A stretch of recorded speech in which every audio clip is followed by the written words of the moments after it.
Tortora here of WakeUpCall, and we are on the soccer field for this special Bearcat Breakroom with Neel Bhattacharjee here, the head coach of the Binghamton Bearcats women's soccer program.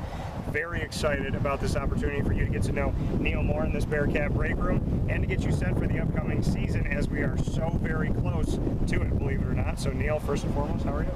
Doing well, Dan. Appreciate you taking the time. Absolutely, it's my pleasure. So we were talking off the air about when you first got into Binghamton University. It's been a few years, right? So 2016, when you first came in, what brought you to Binghamton? So I was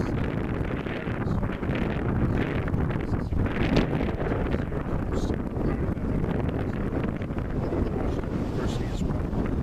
So after 4 years at Q's, I got that head coach itch. And wanted to go on my own.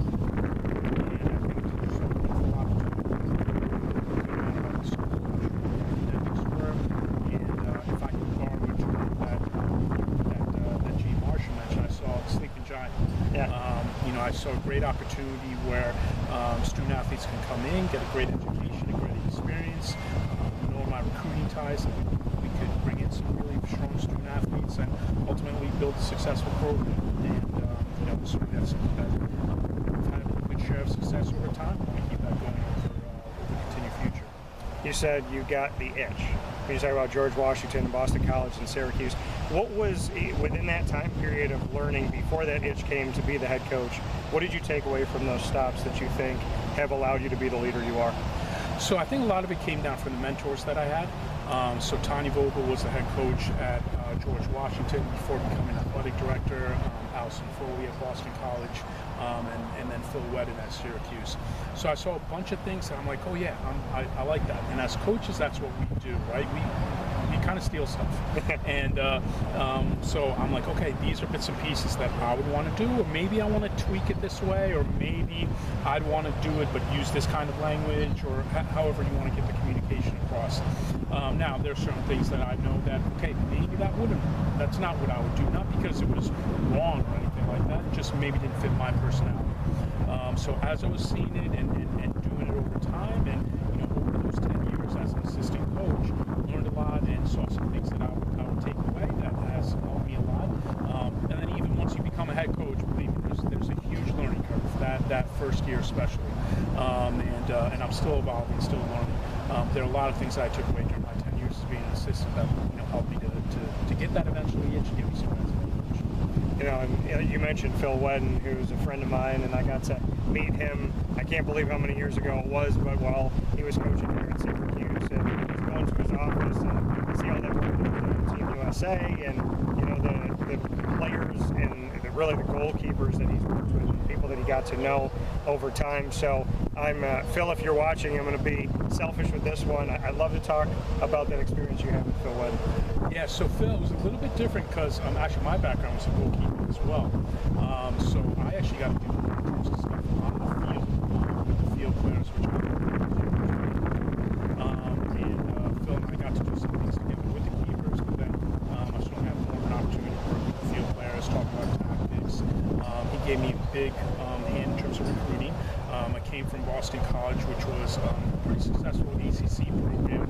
I got to Syracuse right as they were making the transition from the Big East to the ACC. It's right during that time. So Phil really wanted to use my knowledge and connections in terms of helping, in terms of making that transition as far as what we were doing with the women's game. So a lot of that was very helpful in terms of coming in, and I'm very thankful in terms of also recruiting. And then also I learned a lot of my own too when Phil was away, do it with his national team commitments. There's some things that I can step in and help out with when necessary. So a lot of good takeaways that came back from the experience. When he stepped away, what were some of those things that you took on that you feel like to this day you're happy you got those opportunities that maybe wouldn't have been there if you were in a different program? I think just being the person that the players would look to, even if it was just temporary, designing a session for what we're going to do in training. If there's something that needed to be covered, like stuff just pops up, and coaching. A lot of times, it's not about coaching. It's not the stuff on the field. So communicating with an administrator, booking something with facilities, or making your camp date set. Stuff that you don't even necessarily think about until you're in it, and you saw there was a lot more to the job. I think sometimes people feel that when they're like an interim head coach, like on that basis, and it wasn't necessarily that experience for me because it was kind of bits and pieces here and there, those snippets of time that Phil would be away with his national team duties, but it was good to see that part of it and being like, okay, yeah, I see this aspect, this facet of the job as well. It's important for me to get this if I want to be a coach one day. You said you got the itch. When did you know that itch was a real thing, like I have to scratch it at this point in my career? I'd say kind of my third year going into my fourth year at Syracuse. Okay. I actually had a couple head coaching opportunities come about, and when I was at Boston College, wasn't necessarily quite the right fit for me and my family at that time. And then when I was at Syracuse, I was like, I'm starting to feel it. Things my own way. Not that anybody, any of my mentors, things a different way. It's just you do want to have that opportunity to have it. So at that time,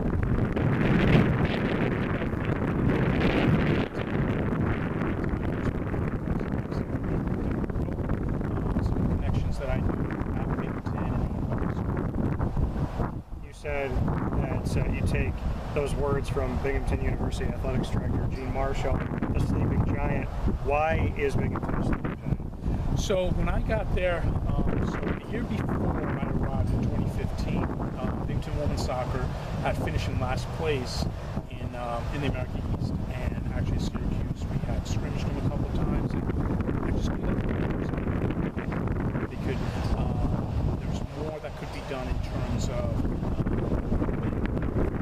the student athlete that was there. There's a place that if I surrounded myself with the right people, the right calendars, we could build success.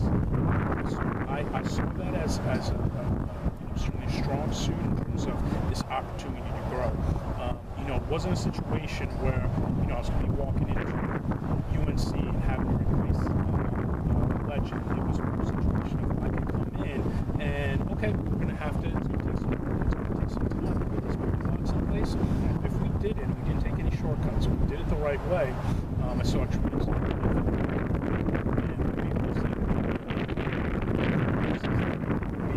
running contenders. So it's worked out in that regard. Just want to keep it going. What are those pieces, those foundational, essential pillars of the program for the Binghamton Bearcats, a women's soccer program, that you worked to put in place back in 2016, and now as we're here in 2024, you feel like these are still the things that help to make the program what it is? What are those pillars? So I'd say always competitiveness. We want to bring in kids that want to go for championships, kids that eventually want to make that tournament. Coachability is a big one. So we're out in the fields, watch how kids take feedback. We have those discussions with our coaches that we're connected with. And so I'd say those have always been big pillars of our program since I arrived there. And then honestly, it's evolved over time. And one thing that we've tried to do, and I think this is really important with the current generation, is that we give them strong sense of ownership. So they give us what they want in terms of core values. So as we were going through this, we were talking about getting ready for this fall. I asked them, I said, listen, guys, these are some things that are really important to me, some non-negotiables, but what are some things that you guys want? And they said, Coach, we want to really keep the competitiveness, keep the coachability piece, but we also want to talk about academic mentality. We want to talk about respect for one another in terms of teammates and stuff. We'll have a strong sense of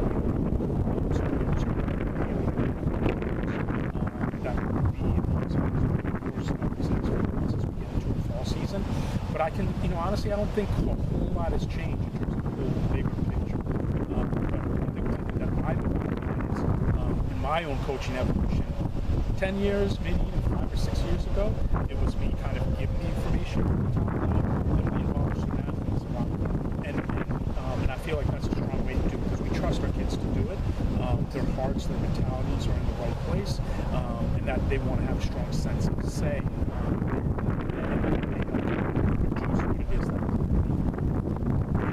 It means different things to different people, but essentially you said, you know, trying to, years ago, doing things from the top down, from the tower, talking, so to speak. But when you have your student athletes being part of this, essentially,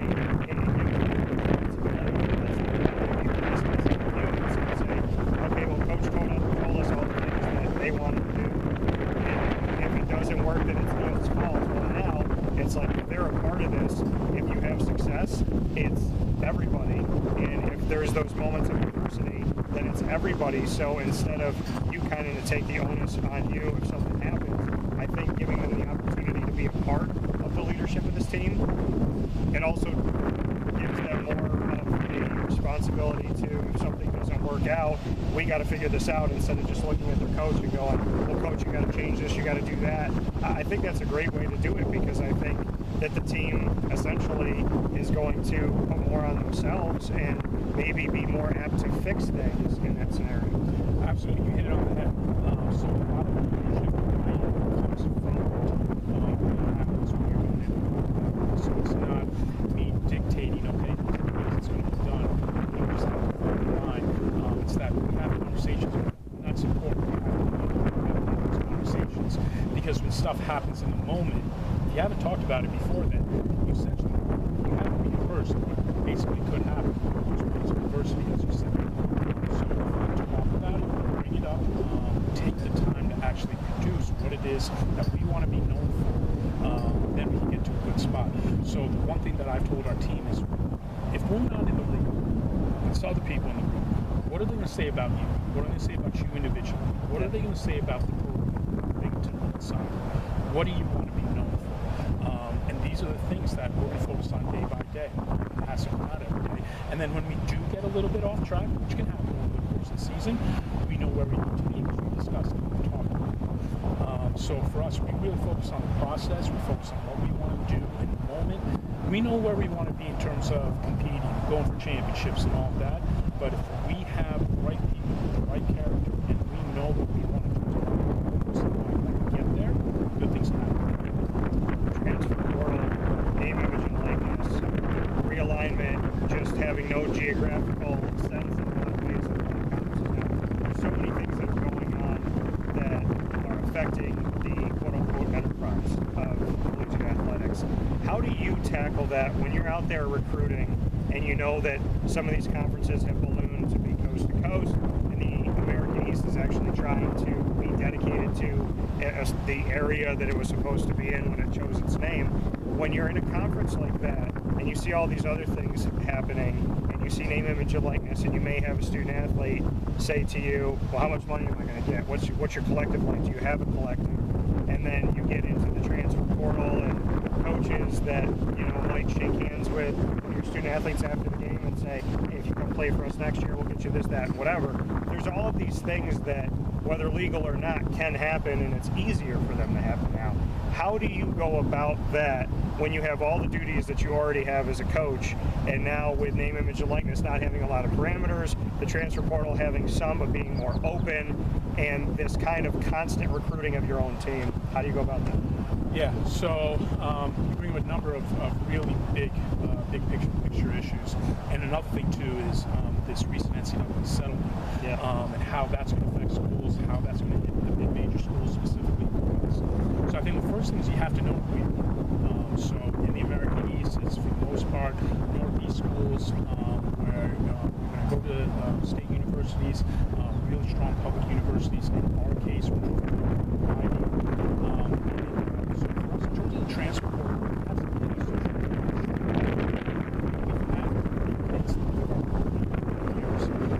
So again, it just comes down to what we do in terms of the beginning. So this is where we see you. This is where we see you fit being. This is what you're going to do as far as your academics, getting a great public IB education. Here's where we are as a program. Here's where you're going to see your role being. So you're not really making any promises that you can't necessarily keep. So I think that's the first thing. In terms of NIL, we're still dealing with it. It hasn't really hit women's college soccer piece.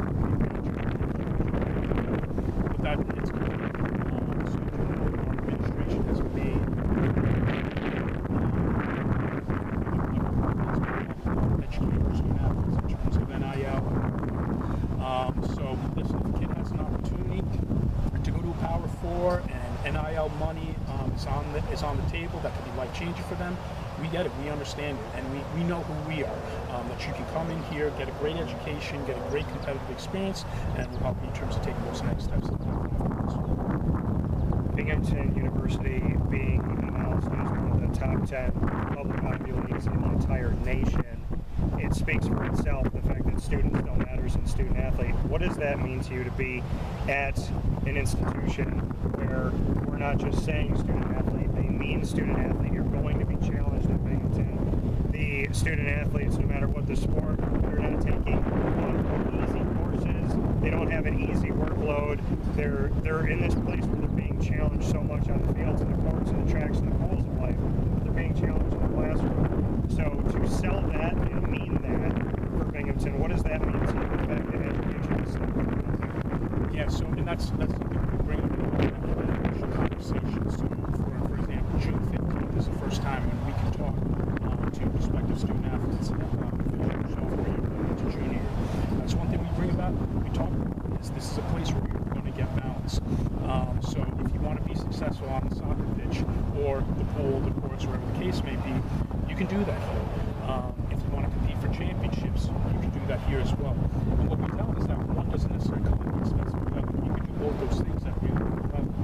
But we also tell them it's not easy to maintain the balance. You've got to be prepared for what it's going to take to management. You've got to do resources wisely. We do have very strong academic support. So Morgan Spring is named our academic advisor. She meets with our freshmen. She makes sure everyone is taking progress in terms of graduating on time. If you need additional assistance to go into what you're going to do. Things that we need to do in terms of road and hotel for an away game, we'll take those steps as well. So we really want kids that buy into that, and my recruiting pitch, when we tell kids about that, I've probably lost a couple kids along the way because of that. And that's okay. Then this may not necessarily be the right fit, the right situation for you. But for the kids that really want the best of both worlds in terms of getting a high level degree, in terms of getting a really competitive soccer experience, those are the ones that we'll focus on thrive to go at. And from that, do you essentially believe that honesty helps to build loyalty, in the sense of if you're honest up front about the challenges that they're going to have within the program and growing this program, and at the same time in the classroom, that honesty that you have on the recruiting trail, do you believe that that helps you with the loyalty of, like you said, only having 3 transfers in 9 years? Does honesty build loyalty? Absolutely. You got to do that. And because if you get to a certain school and it's not what you thought the experience was going to be, and now it's a big surprise, those are the kids that typically that do go on the transfer portal. And we try to educate prospects as well. Listen, if you come to Binghamton, great. If you don't come to Binghamton, make sure that you take your time to research your options and see what else is out there too. So one thing we that our prospects know is we don't rush it. I encourage kids to look at Binghamton. Hey, you're a great soccer player. We know you're a very strong student. Look at other schools too, because that's how you can find out what the best fit. If it's Binghamton, great. If it's not Binghamton, well, we don't want you to come here. If we're going to have to look over our shoulder wondering when you're going to come. Because that doesn't really happen anyway, especially for us as we're trying to build our roster as we build over the years. So all of that's really important.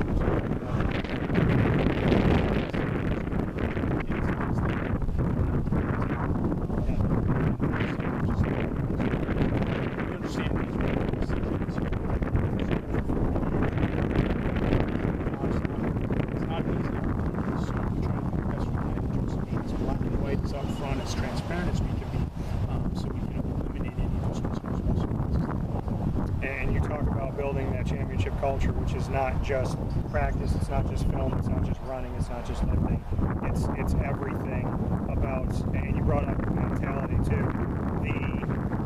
When you were in school, when I was in school, they didn't talk about mental toughness, they didn't talk about mental health. I think that the most that I would get is, if you're having a problem or something's bothering you, figure it out, suck it up. It is about mental health. It's about emotional health. It's about sitting down and having empathy and understanding of what's going on in their world. It could have something to do with school. It could have something to do with the death in the family. It could have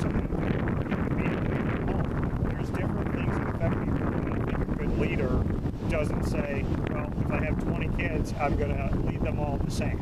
You understand that sometimes leading 20 kids is 20 different messages. Sometimes 20 different ways of saying the message. Sometimes it's 15 different messages. Sometimes it's, saying, okay, these 5 could take it this way, these 5 have to take it another way, and then so on and so forth. So how do you lead in a world where mental health is important, and you, I would think after all these years, understand that leadership doesn't mean I'm going to talk to everybody the exact same way and it's going to work?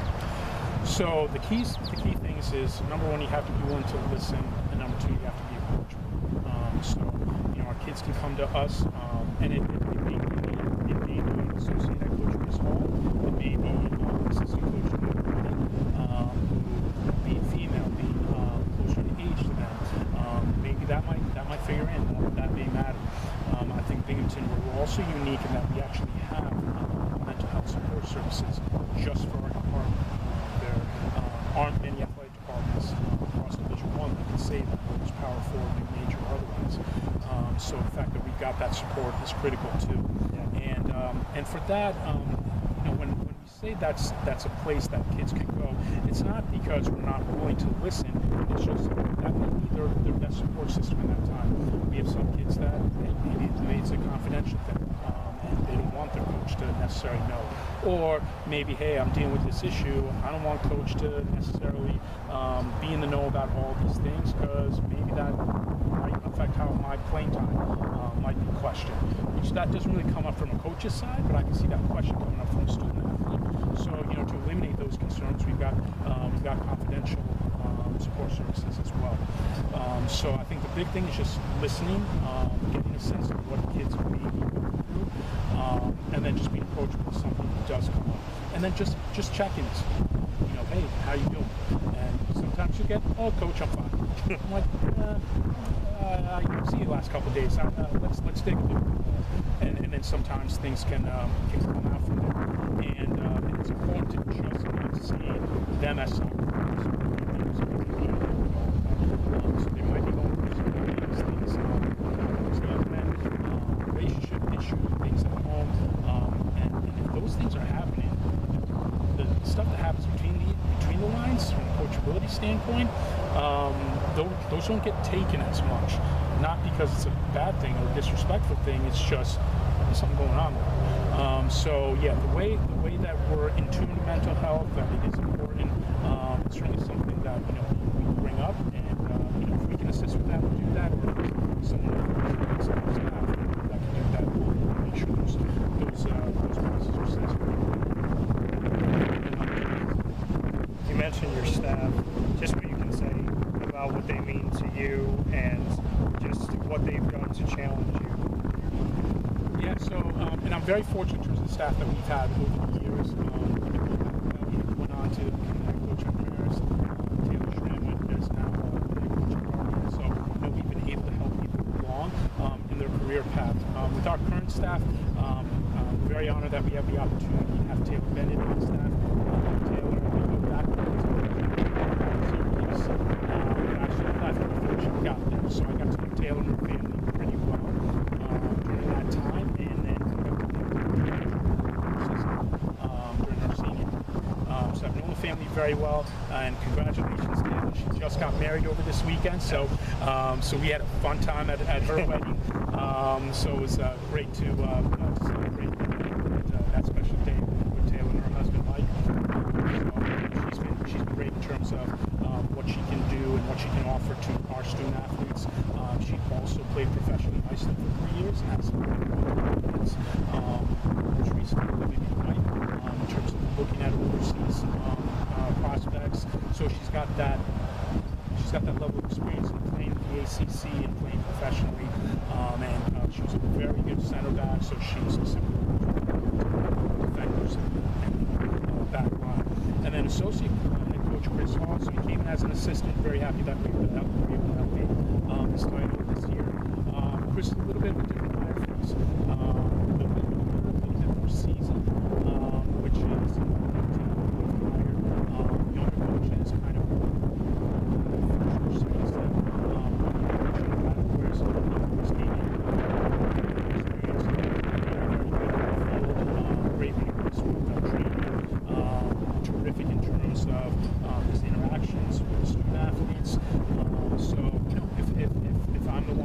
have to give kind of the stuff with a little bit more of an edge in terms of the black and white info. Chris is always there to always kind of support that, and just terrific on the field and terrific in terms of how he works with our student athletes off the field as well. So it's a really good balance between the three of us. I'd say the most successful coaching staffs that are not just saying yes all the time.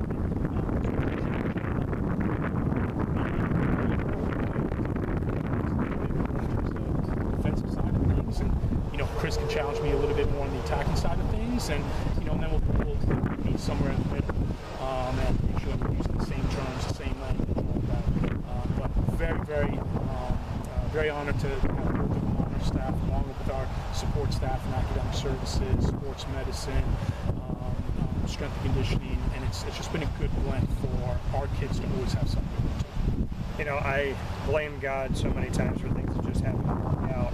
And you talk about being a goalkeeper and having, that experience there and that knowledge, and of anywhere that we could have done the show, we are right in goal. We're uncomfortable. So bring me into your time as a goalkeeper and, between the pipes, so to speak, just what excited you about that and why, be in that role, because obviously every single role in the soccer field is important. When it comes to the goalkeeper, it's unique in the sense of it's you against the world, it feels like at times, especially when there's penalty kicks and different things that happen. So why choose to be the person that no matter what it is, who it is, people will always not be the goalkeeper. I love it.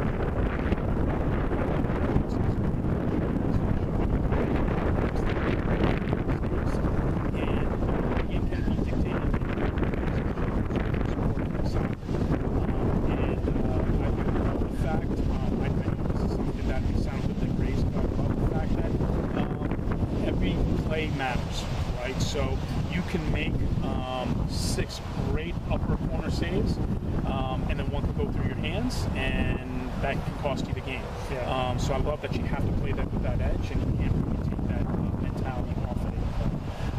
So I've always enjoyed that. I've always enjoyed the leadership part of it as well. I can't say I enjoyed that initially when I started the position, but once I was able to get more confident in myself and using my voice, and then when I could actually shift people to where I wanted to go, and I could see how they would respond because they actually liked getting that information. And there was something going on that maybe they didn't necessarily see, and it could put them in a better spot so they could be more successful, and I could put fires out higher up in the field instead of having to deal with making the higher corner shots types of saves. I really enjoy that, and I think a lot of that has really helped me when I made the transition to coaching, because I did have that voice on the field, I did have that leadership on the field, and when I got to the sideline, it was a different angle and a different role.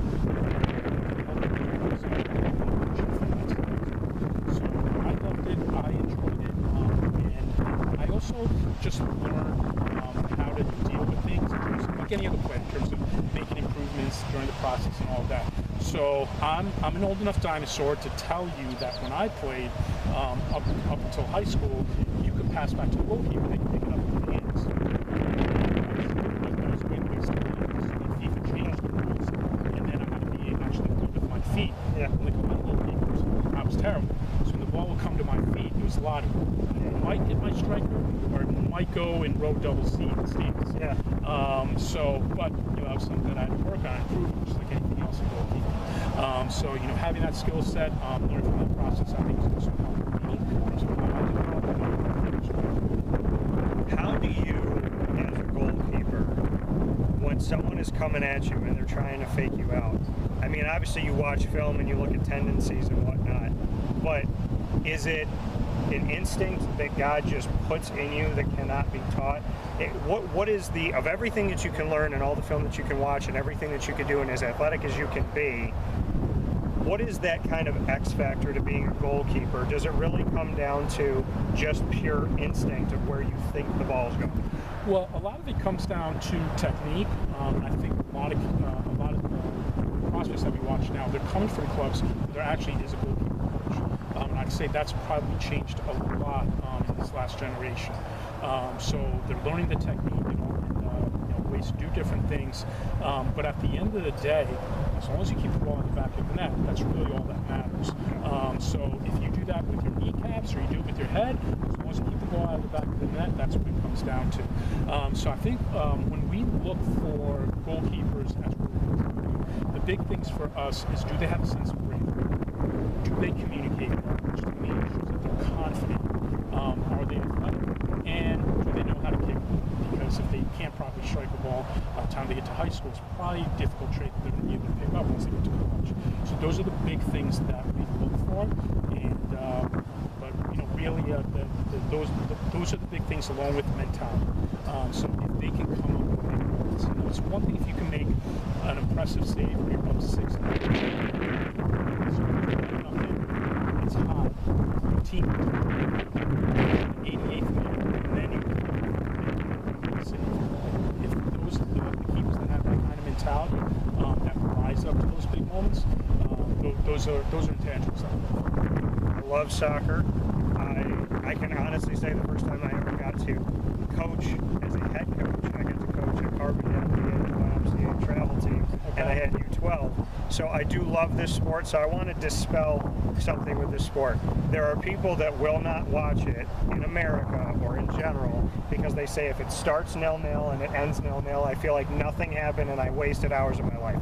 Bring me into how we can dispel that when a game is 1-0 or 0-0, that it is still a game worth watching, and that sometimes those are the best games.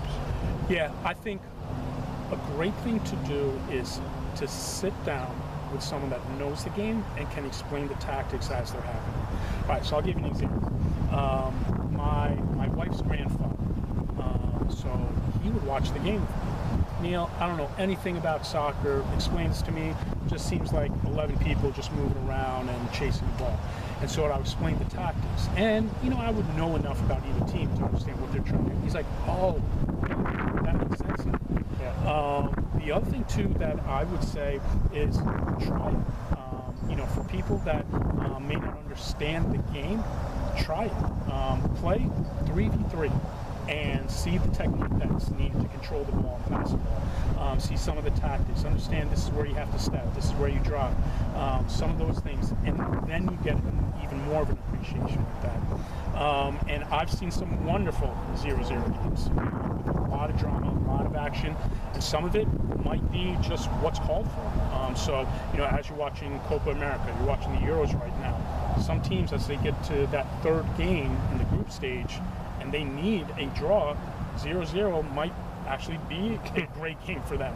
Yeah. So, there definitely are examples of some dour and drab 0-0 games, but I've seen some terrific 0-0 draws with a whole lot of action.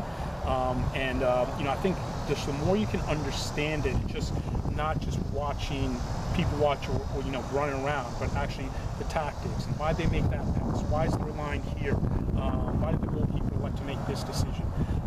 If you can get some of those nuances, I think that can really help gain you a new appreciation for the sport. Before we get into rapid fire, where we get to put each other on the hot seat, favorite, so this is a three-parter, but it all has to do with the game itself. Favorite game you've coached, favorite game you've played, and favorite game you've watched. Okay, favorite game I've coached. Let's see, I would have to say we were playing Hartford. This is in 2017. So I came in 2016, took my last place program in 2017. The program had changed. It had become much more competitive, and we get into that game. We're up 2-0 in the first 10 minutes. Our star player, was Neel Bhattacharjee, she was striker of the year that year. We actually had a management minutes because she was on 4 yellow cards and she had to sit the next game during the postseason. So we had a manager minutes. She played far less. So we were up 2-0. She hadn't seen the field yet. And then it's 2-1 at the start of the second half. And then we give up a PK and a red card. And our goalkeeper, Katie Hatsianis, saves the red card, saves the PK. And it's 2-2 at the end of regulation. Here we are going to overtime. And think about how can we keep this to a draw. Let's get a draw out of this game. We still have decency getting into postseason. We end up ball the man down, win in a corner kick, we win the game 3-2 in overtime. And we found out the other result, UH, who was above us in the standings, they actually didn't get the result that they need against UBC, and we won a share of the American East regular season co-championship. So a lot of things that happened in that game and that day for us to get there. And then let's see, favorite game that I've watched. So I'm a Jersey boy. So I got to go to 4 games in 1994 at what was then called Giant Stadium. Yeah. And at that, the opening game there was Italy versus Ireland. Ireland won 1-0. To this day, the best sporting event that I've been to. Just to see the pride of the Irish fans, the Italian fans. I had great seats as well, just to be a part of it. And that's to go back to your earlier question. I hope people get a chance to go to a true professional soccer match, football match, to just see the passion that's there, the energy, the songs that are being sung. It's pretty amazing. And then I'd say in terms of favorite games, so I actually just was mentioning this to a buddy of mine the other day. I would say actually a moment, it's kind of a funny moment, but it was a high school game, and we were playing a somewhat short field. It was really windy, and I had the wind at my back. So I told my teammates, I'm just going to crush it. You guys will be able to get it. I shanked the first 2 goal kicks because I overdid it. And then with the wind at my back, I hit one.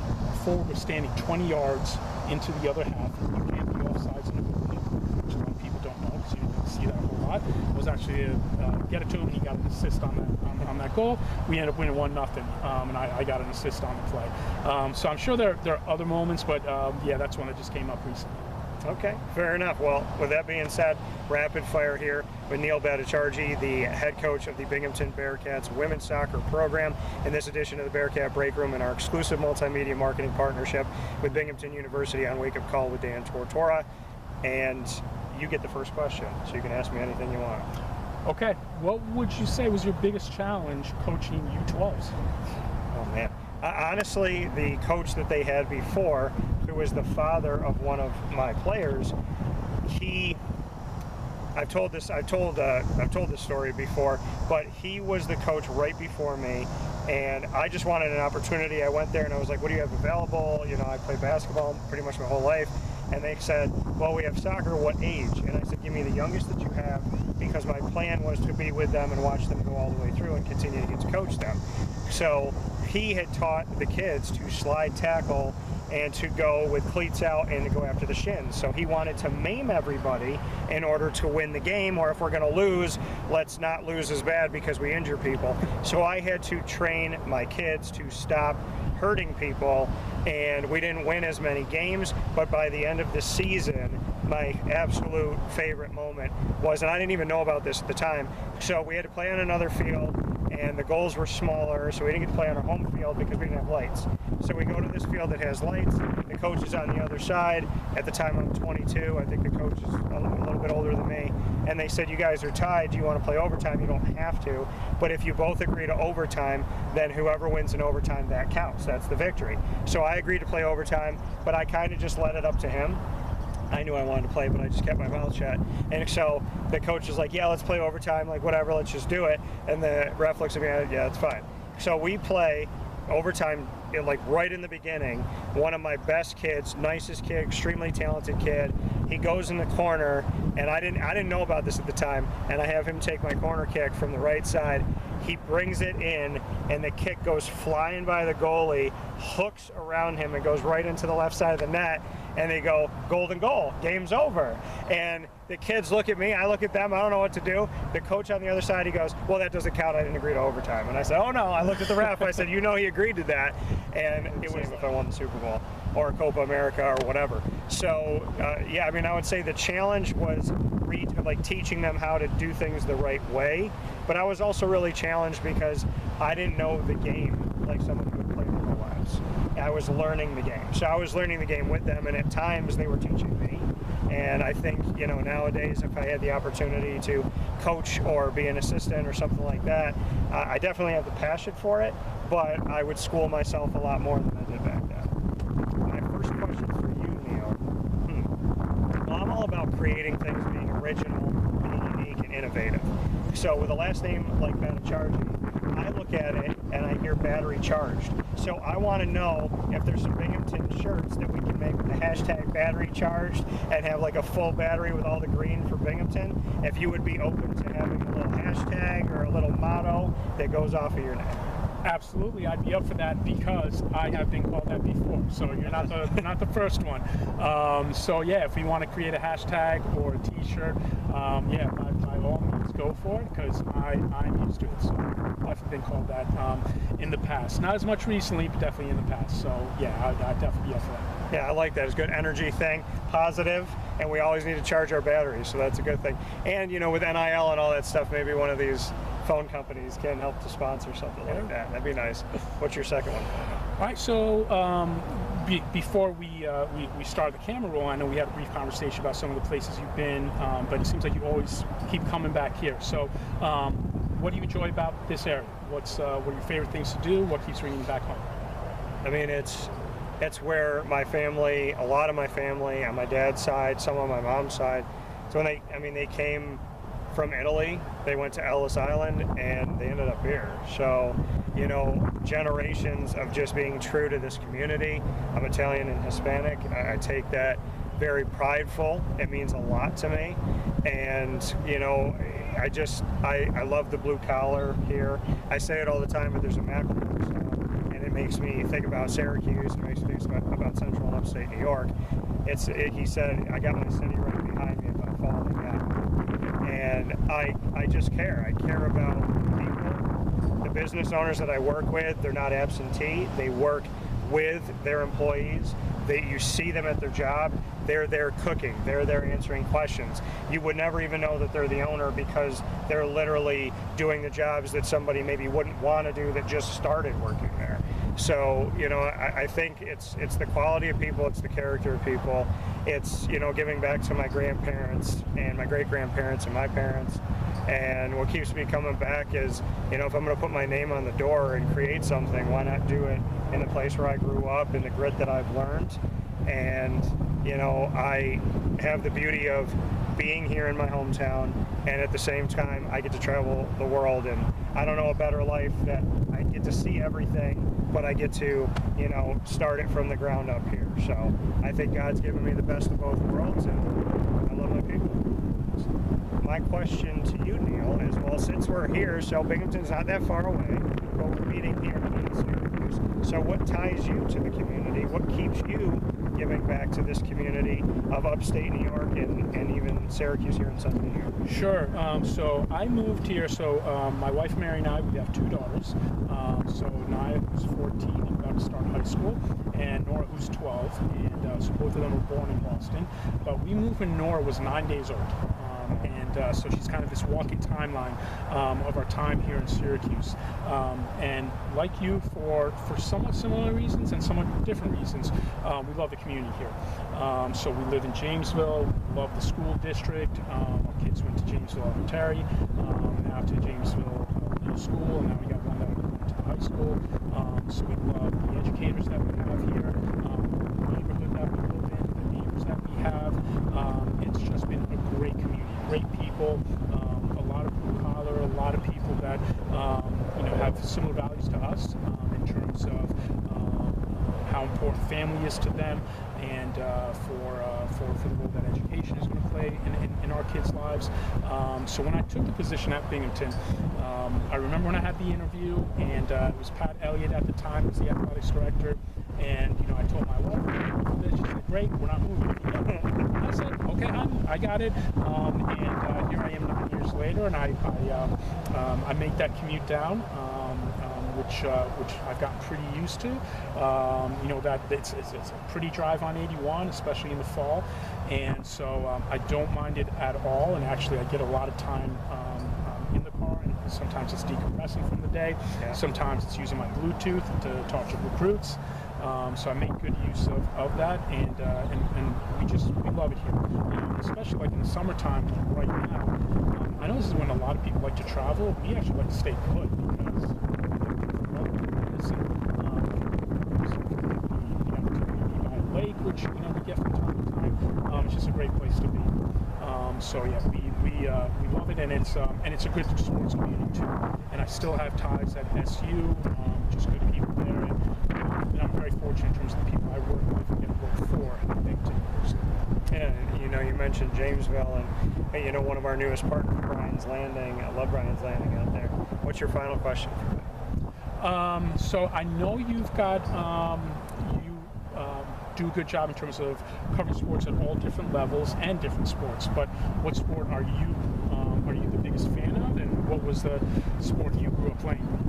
Yeah, I grew up playing baseball for a little while, up to Little League, and then, basketball has been my every year of my life for the most part, from 7 on.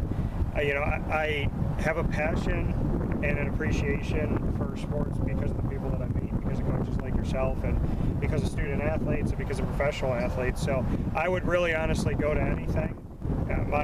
She's technically my cousin, but I call her my sister. We treat each other like brother and sister. Franny, she helps me to love lacrosse because, she's incredible, and she's at Stony Brook, and then her older sister Sammy was at Albany, and getting to watch them and see that evolution, and really falling more in love with that because of them.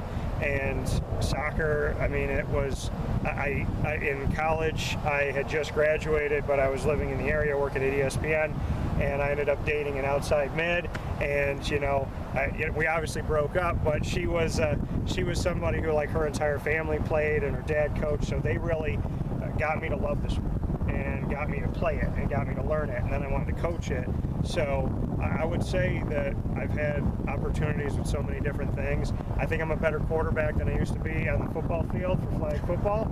So it was cool. I got to do some stuff at the Ensley Center on Pro Day when everybody had kind of walked out to do the weight stuff. All the media was there, and I decided to just start throwing in the end zone and doing different things there, which was a lot of fun. And the kid in me would have passed out if I told him he got to do that. So I think, but basketball, I can shut my brain off. I can shoot from anywhere. I challenge myself to just go a little bit farther if I made a shot. And it's one of the things, cooking, singing, cleaning, basketball, I can totally decompress. So I would probably say basketball is that love inside my heart, but I would say that every sport has taught me something, and I think the coaches and the players are the ones that get me to love it. And if I were to coach today, it would be basketball, football, soccer, not in that order, but those sports I'd feel most comfortable with. My last question for you, Neel. I want to go to food because we didn't do food, and I love to cook. So if you had to make a meal for me to show you or to show me this is who you are, this is what you're about, this is something that really can describe and connect to you, what meal would you make and why? Okay, well, I gotta admit to you, I'm not a good cook. Okay. So I would request some help. Who's the best cook I know? So what was his first name? Kalpana. So what I would say is that with her help, give you one of the dish. We can work with you as far as if there's anything you like, if you like chicken or vegetarian or whatever that may be. And still, when I go back to Jersey and see my mom, I still cook meals. That's a big part of my identity. That's Neel Bhattacharjee, India, and there's different areas and regions of India, so we're a big family.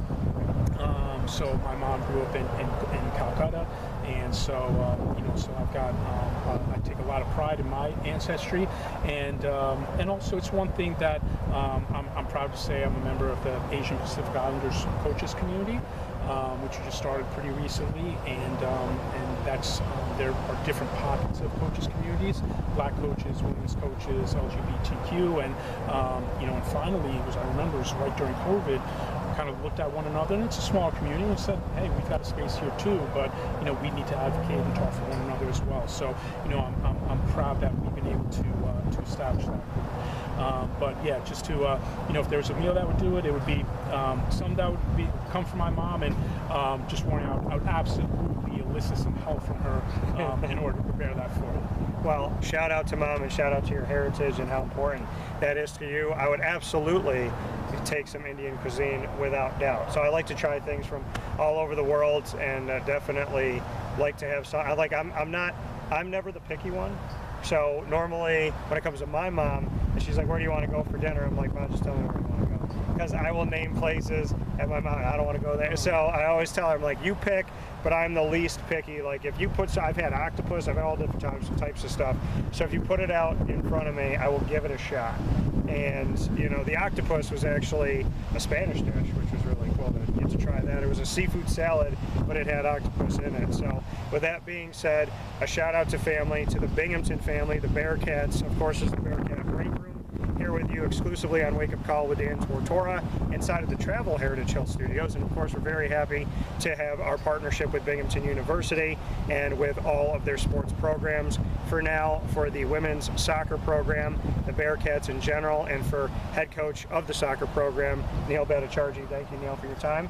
Thanks, Dan. Appreciate it. It's a pleasure being able to talk with you, and looking forward to get the season started off. And August 1st, we report back, and our first game is August 18th.